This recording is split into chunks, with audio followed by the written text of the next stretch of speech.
You think you know a family. You sit at their table. You pass the gravy. You laugh at their inside jokes, even the ones you don't quite get. You believe, after enough years, you've earned your place in the photograph. At Thanksgiving dinner, my wife pulled out a chair at the head of the table, the one I'd carved the turkey from for the past 6 years, and said, "This seat is reserved." Her voice was bright, rehearsed. Then the doorbell rang. Her ex walked in, and my stepdaughter, the girl I'd helped raise since she was 8, looked right at me, sitting there holding a bowl of cold mashed potatoes, and said, "You can go now." That's when I realized I'd been replaced long before this meal. I was just the understudy, and the star had finally decided to show up for the performance. I wasn't just some guy who married a woman with a kid. I came in when the ground was still shaky from the earthquake of their divorce. He'd left for someone else, a cliche that leaves a specific kind of wreckage, a mix of rage and a twisted, lingering hope. I was the stable one, the safe harbor. I coached her softball team when he forgot the schedule. I helped with the science projects he deemed boring. I was the one who sat through the teenage eye rolls about rules and curfews. I wasn't trying to be her dad. I was trying to be a wall against the chaos, a reliable thing. And for a while, it worked. We felt like a unit, a trio.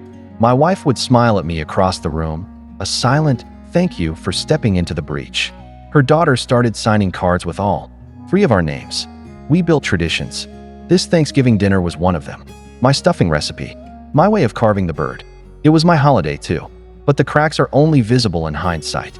The way my wife's phone would face down a little too quickly when a certain notification chimed. The way her ex's name, once spoken with sharp edges, softened into something else, something nostalgic. Remember how he used to make those ridiculous pancakes? The father-daughter weekends started stretching into Sunday nights, then Monday mornings. He'd reappeared, not as the villain, but as a reformed character. The prodigal father, full of new promises and old charm. I asked about it. Of course I did. She needs her father in her life, my wife would say, her tone, making it a sacred, unassailable truth. It's healthy. And what was I? The vitamin supplement? The wholesome, boring broccoli next to the fun, sugary cereal dad brought back into the house. The planning for this Thanksgiving started weeks ago. There was a tension in the air, a forced gaiety. My wife was meticulously organizing, more than usual. New linens, a specific brand of cider her ex liked. I wrote it off as her wanting everything perfect. I should have known. In a family, perfection isn't about the food. It's about the tableau, the picture you want to present to the world. So the day arrives. The house smells of rosemary and pie. I'm in the kitchen, sweating, everything on schedule. The doorbell rings. I call out, "I'll get it," assuming it's her elderly aunt. "No, I've got it," my wife says, darting past me, smoothing her dress. That's the first chill. Then I hear it. A man's laugh. Too loud, too familiar. A laugh I'd only heard in old videos. I peer into the hallway, and there he is, her ex holding a bottle of wine and wearing a smile that says he owns the place. My wife is beaming. It's the smile I hadn't seen in months. We shuffle into the dining room. Everyone's here.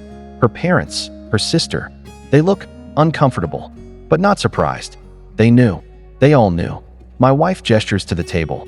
"Okay, everyone, find your seats." She walks to the head of the table. My spot.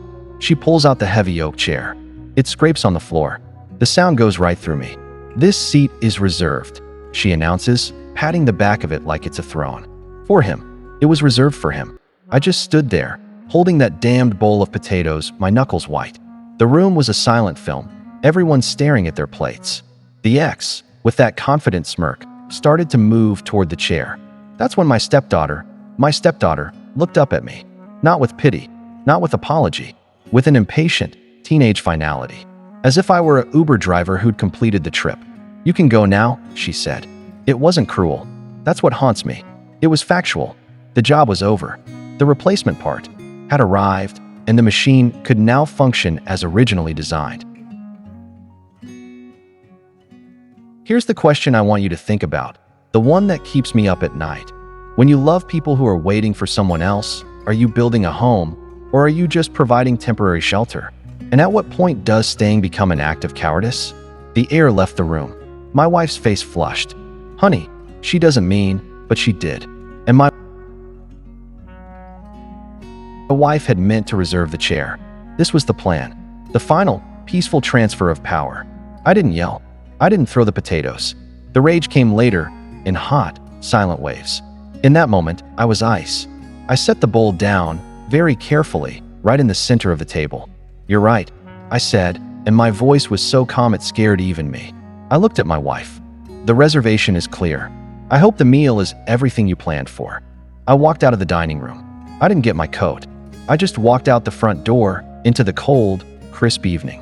I could hear the muffled shouts start behind me. Her mother's voice, sharp, then my wife's pleading tone. I didn't look back. I got in my car and I drove. Just drove. The fallout wasn't immediate. It was a slow, grim unraveling. I went to a hotel. She called, texted, left voicemails that cycled through anger, guilt, and finally, a devastating honesty. "He's her father," she kept saying. "She wants her family whole again." And there it was, the core of it. I was never part of the whole. I was the filler, the placeholder, the emotional band-aid until the original limb could be reattached. We are divorced now. The paperwork was a formality. The divorce had happened at that Thanksgiving table. The lawyers just made it legal. My former stepdaughter, she got her wish. She has her family back, or at least the facsimile of it.